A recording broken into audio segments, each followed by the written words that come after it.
Now I'd like to introduce our keynote speaker. Audrey Moore is here today because I wanted her to be here. Now switch to my other page notes. Audrey probably doesn't remember this, but the first time I encountered her was about 10 years ago on this very campus at a conference quite similar to this one, sponsored by the West Kootenay Women's Association. Audrey was one of the speakers, and she said two things I've never forgotten, and which showed two very different facets of this very complex woman. The first was quite shocking to me. She said, "There are two kinds of people in this world. There are the foxes and the chickens, and you know which one you want to be." Audrey, these are your chickens coming home to roost. And then she also said something else, and the fact that she could say both these things was why I wanted her to be here today. And what she said, I made up into the title for her speech. She said, "Whether you're on the left, the right, or the center, women's issues cross party lines.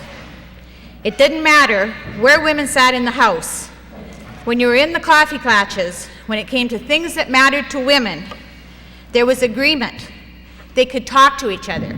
They understood what they were talking about." And you know, in fact, we're all here today because Audrey wanted us to be here. When we started planning this conference, and the Women's Association realized we wanted to partner with Selkirk College to do it, it was clear that Audrey Moore had to think this was a good idea. And as chair of Selkirk College, Audrey was of the Selkirk College board, Audrey was instrumental in convincing the powers that be that they wanted to co-sponsor this conference. And between Audrey and Bridie, they really had no choice but to agree. We chose Audrey to speak at this conference because we needed someone who represented the mainstream. Perhaps I could even suggest the right bank of the mainstream. And we wanted someone local, someone who has chosen to serve and be effective in her community here. And Audrey has done that. From librarian to city councillor to mayor of Castlegar from 1977 to 1993, Audrey became a powerful figure in the local community. Her list of community involvements, from regional district to hospital board to the Union of BC Municipalities to chair of Selkirk's board, is literally as long as my arm. I've always liked and admired Audrey Moore from a distance and hoped that I'd never had to tangle with her. When I was thinking about myself as a community activist, and as Audrey as the force she is in our communities, at first I thought, gee, Audrey and I could probably not agree on lunch. But then I thought, oh yes, we could. And not only that, but I bet we could agree over lunch. Together we would find our common ground and figure out what we both thought was important enough to make our very different styles and our very different politics work together to achieve it. And this conference is an example of that common ground. Thank you.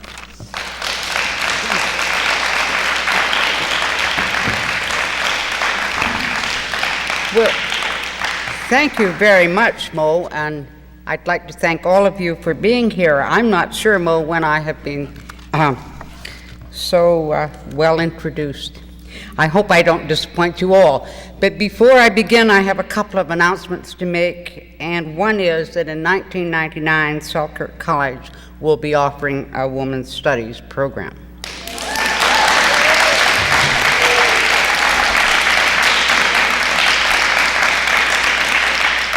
I'm not sure whether I had anything to do with it. I think that, the time has arrived. And to Margaret, who is here, I just want to assure her and say once more to her and to all of you, last evening the cafeteria floor was clean. So thank you, Margaret. And I think, Margaret, you should thank Bridie for that, okay? I have found your conference most stimulating, invigorating, and provocative. And I am going to go straight into what I have to say. I do best at ad-libbing, and I have some notes here that we will feed into it. But as an audience, I knew I had to be prepared. So, we fragment and freeze that which should be moving and dynamic. And as Moe said, we compete when we should cooperate. And I'll use your own theme. A community without confidence, without competence, and without community cooperation only perpetuates cycles of anger.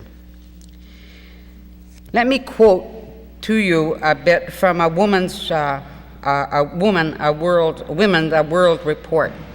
Discrimination against women is profound, and it's a subtle sickness that has lodged itself deep in the subconscious of both men and women, and as well in the structure of our societies. It makes it one of the hardest sources of inequality to fight because it grips women from within and from without. Women's analysis of their courage both to wrestle with their own internalized view of themselves as weak and powerless, not so this weekend, and to begin standing up for their rights, often against men that they love, has cost us dearly. At best, confusion, heartache, and at worst, isolation.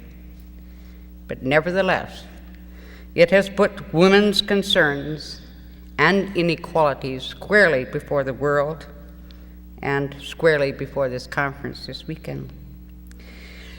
Now, you've heard messages from Mary Wu Sims about understanding and tolerance, and she also reminded us that women represent 45.1% of BC's workforce, and we have an honor of a very dubious honor in that in BC, the widest wage gender gap in all of Canada.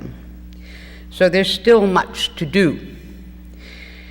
And she also reminded us that we need to be very vigilant about where we are today and where we want to be tomorrow, so that we can leave a positive legacy for our children, especially our daughters. Dr. Fulton has reminded us that there are many, many other models other than the hierarchical model that is so prevalent in our society today to accomplish our aims and our objectives. She told us, and I believe that we should be reminded of it daily, that everything is in motion all at the same time and all interconnected. The other thing that I wrote down, Margaret, was that we should practice the value of sharing and that we should embrace diversity.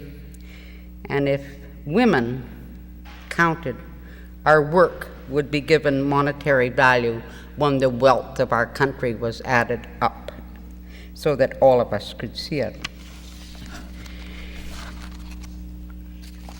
You and I have attended during this conference many of the workshops, and I listened to the voices of women, and I learned about change, and I went to where the new models of interaction were taking place, and I attended Moe's session on the brainstorming session about preventing violence against women in our communities.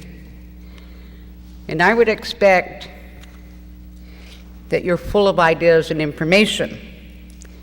And if your thoughts are like mine, they're whirling a bit. So I'm going to slow you down. I was asked to share some of my personal experiences with you this morning. I have some considerable reticence about that topic, just as all women do, for we've been taught for centuries not to talk about our accomplishments.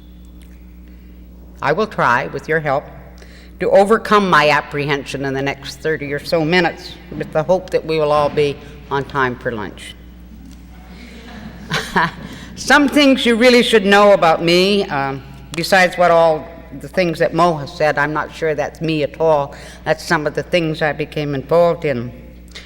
My motto has always been to act as if what I do makes a difference, with the firm belief that a minority of individuals would someday be yeast enough to leaven the whole of society. I also know that I do not have all the truth, I only have a small piece of it, and as well, that we all filter reality to suit our own level of courage. Enough said. Who and what has formed my level of courage and contributed to my growth and development? When did I know that the world was different for women and men? Well, in my own family. I had 2 brothers older, and I had 2 younger brothers, and I had but 1 sister. The importance of my brothers was greatly valued by my mother and my father. How well I remember the day that I informed the family, and I was even at age 15 informing somebody about something, that I was going to university. My brothers scoffed. My father looked me straight in the eye and said, "But women only marry and have children." But my mother gave me lots of support. Why did she give me lots of support? Well, she and her mother before her had both been teachers, and learning was valued in our family. If you look at that family structure, you'll know that I was right in the middle. So I was always negotiating on behalf of my younger siblings with my older siblings, and sometimes negotiating on behalf of my older siblings with my younger siblings. So very early in life, I learned that you had to negotiate and you had to facilitate. So having informed my family that I was going to university, off at the age of 16, I went to university. And I enrolled in honors science. There were 2 women who enrolled that year, and 2 of us graduated. How was I accepted? Not at all. I was considered an intruder for a while, and then all of a sudden I was someone who could help with labs and with reports. I became a value-added person, the buzzword of today. Now, presently, there is a strong program abroad in our land to recruit women for the study of science. That's progress. And I think it's probably about time. Now, Margaret asked me which university I attended. I went to the University of New Brunswick, Margaret, the second oldest university in Canada, founded in 1759. How's that? And I feel right at home in a gymnasium because I played varsity sports at UNB, and in those days, there was very little money for women's teams. So who joined the student council to secure funding? You guessed it. Then I decided that I would manage the team as well as play in order to ensure that the funding continued. You see, I was an activist from the cradle almost.